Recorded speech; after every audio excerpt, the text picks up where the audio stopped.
Hello everyone! Today, the new 25th episode of Skibidi Toilet Multiverse has finally been released, and now I'm going to analyze it for you and find all the secrets and Easter eggs that you might not have known about or noticed at all. I'll also build some theories about what we can expect in the next episode. Why didn't Titan TV Man destroy Titan Drillman? What is the TV cube that Titan TV Man handed over to Titan Cameraman? And why is there something in the Clockmen headquarters that the Alpha is so eager to destroy? Get your tea and snacks ready and prepare to watch this video to the end, because it's going to be very interesting. Let's go! This episode starts right after the previous episode's ending scene. When Titan Drillman opens his huge mouth to finish off Titan Cameraman, however, Cameraman managed to survive somehow by setting up one of his shield enhancers, so he was able to withstand these blows. Then, Titan Drillman absorbs the shield booster with a drill in his chest, and electric sparks start to appear all over his core body.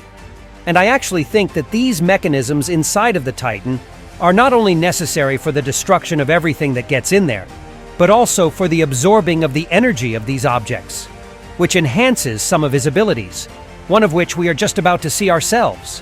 While Titan Cameraman looks in front of him in a state of utter surprise, Titan Drillman opens his head drill, inside of which an energy ball begins to form, after which two Titans start shooting their energy beams at each other. However, the big red Titan didn't feel even a slightest touch of inconvenience from the Titan Cameraman's powerful shot, whereas Drillman's ball turned out to be mighty enough to practically destroy his comrade. He even managed to tear off his right arm. And the exact same thing happened in the 65th episode of the original series of Skibidi Toilets, when Titan Cameraman lost his arm. And just when the Red Giant was ready to finally destroy his former ally, something else happened afterwards. And it actually was the thing that we all had been waiting for and predicting for such a long time. Black clouds appeared with many lighting sources inside of them, which could only mean one thing. Titan TV Man has arrived to the scene. And it happened the same way as was in the original series by Boom, exactly at the moment when Titan Cameraman was on the verge between life and death in episode 67.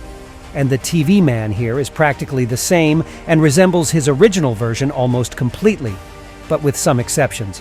For example, you can see some detail on his head, but it is not yet clear what exactly it is needed for. But later we will see what function this device performs. And he also has a cannon on his left hand, which is capable of generating something which is similar to black holes that attract any objects around them. And while Titan Drillman was trying not to get caught in this tricky thing, Titan TV Man then gave Titan Cameraman something similar to the Rubik's Cube. But the only difference is that instead of some colored squares, it has small TVs on it. And while he was giving this pretty-looking cube to the cameraman, you could see him scrolling one of its faces.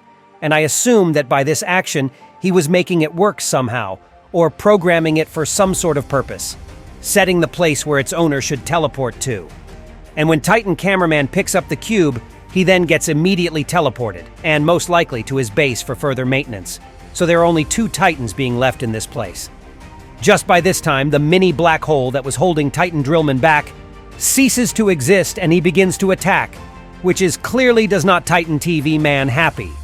But the grief of loss has too much clouded his mind, and he is seriously trying to destroy his friend. Just look at these incredibly powerful blows. If one of them would have actually hit TV Man, then most likely, we would not see him ever again. And to tell it frankly, this whole thing reminded me of One Punch Man from the anime of the same title. And there is even a similar scene here.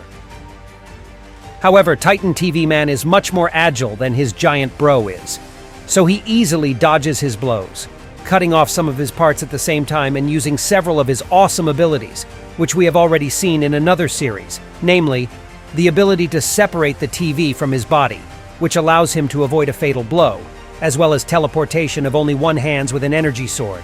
And it also allows him to cut off one of the Drillman's horns from a completely unexpected angle. And the lasers on his head turned out to be powerful enough to disorient Drillman, and thanks to this, he also loses his drill on his left hand. And then, afterwards, Titan TV Man brings the blades on his back into a fighting position mode, as well as making a protective screen for his TV, and I assume that it was these actual devices that allowed him to do so. He shoots Drillman with his blades, which are being attached to some special chains, just like Titan Speakerman did. But that turned out to be a huge mistake from his side. And I don't know what he was counting on, pulling this giant towards himself. Well, in the end, it turns out to be quite different, and Titan Drillman grabs those chains and pushes the Titan TV man directly towards himself, giving him a pretty strong blow to the body, and thank God he survived it. Drillman then once again opens his head drill and generates an immensely powerful energy ball in there in order to finish off Titan TV man for good now.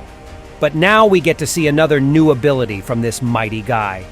As soon as the yellow beam hits him straight away, he then starts absorbing his energy quickly, and I guess that unlike Drillman, he doesn't have to actually absorb some objects.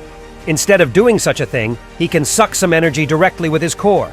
And it reminds me a lot of the character in the X-Men movie series named Sebastian Shaw, who also absorbed energy easily using his hands and the inner mind power. So then he could have used it against his arch enemies. And TV Man did the same thing in here actually. After sucking all of the energy of Titan Drillman, he makes a powerful shot from his core, which unlike the previous shots, was actually able to bring this giant to the ground permanently. And I must tell you, that was actually a pretty cool scene. And the whole episode seems to be pretty awesome in that sense, too. And, well, I also think that he had a pretty damn good opportunity to finish him off completely right here and right now, but he did decide not to do it, which I kind of consider to be a big mistake. And not because the Skibidi toilet forces appeared in the farther distance at this point already, which he could actually pretty easily cope with. But there are several other reasons for him making such a decision here. Firstly, he spared his life, because this is his brother and ally after all, and secondly, I think that he actually understood that the Toilet Skibidi army has Drillwoman in its captivity, for whom Titan Drillman is now fighting for so eagerly. And the fact that she is these toilets hostage does not seem to be fun as well, so the attack on them is fraught with the fact that she will probably not stay alive afterwards. And Drillman definitely won't forgive him for that if this happens. After saying a few last words to him, he teleports away. And after that, the red giant attacks the toilet squad, destroying 3 helicopter Skibidi. However, when he was about to attack the 4th Skibidi, he took off the red blanket, under which there was a cage with Drillwoman inside. That's what you've been shown with the help of mine in one of the leaks, so I wouldn't say that it became much of a surprise for you and me, guys. She shows that to him with a hand gesture, that everything is actually pretty fine, and then a satellite Skibidi flies up with a message on the TV, and it goes like, "Destroy clock base if you want her to live." In the previous video, I predicted that there will be an attack on the Clockman's base, but it didn't happen in this episode, but at least I was right that the Skibidi toilets will blackmail the Titan into doing it. Also, you might be wondering why Drillman doesn't just destroy that Skibidi with the harmonica and free his girlfriend from him. But these toilets aren't stupid enough for falling for such a trick. So most likely, this Skibidi is being equipped with a detonation system in advance, like the one that we saw in the 22nd episode. And if this toilet gets damaged in any way, then the detonators will go off and take Drillwoman with him to Skibidi heaven. The Titan Drillman should understand this pretty clearly, and that's why he's going to agree to the terms of these damn toilets, just to save the last representative of his race. Although it seems to me that some Drillmen should have been saved as well. But the Titan obviously doesn't know about it. While he's considering this proposal, the Skibidi welders fly up to him and weld back the parts that the Titan TV man cut off from him. And they do it surprisingly quickly and nicely, bringing the drill man into full working condition. And don't you think that's strange, guys? Where did Skibidi get such an experience in repairing this Titan? And yet, I suspect that there was a traitor in the ranks of the Alliance who leaked the drawings of this giant, and the Skibidi, after studying them, recognized his device. So they were able to repair it in the battlefield surroundings. And also, this thought was brought to me by this TV cube, which was transferred to Titan Cameraman. Most likely it is with the help of such devices that some Skibidi have the opportunity to teleport. And honestly, I do not know who could be this traitor for now. So, I think that in the next episode, we will finally see the battle for the Clockman's base, which the Alpha is so eager to destroy, and I doubt that this desire came out of nowhere. Most likely there is something that's being hidden in this headquarters that bothers the Alpha so much to reach some of her goals. And most likely, there is the source of the power of the clock. What do you think, guys, about that? Now be sure to subscribe to my channel not to miss my new videos. And that was me, Isa Toilet. See ya!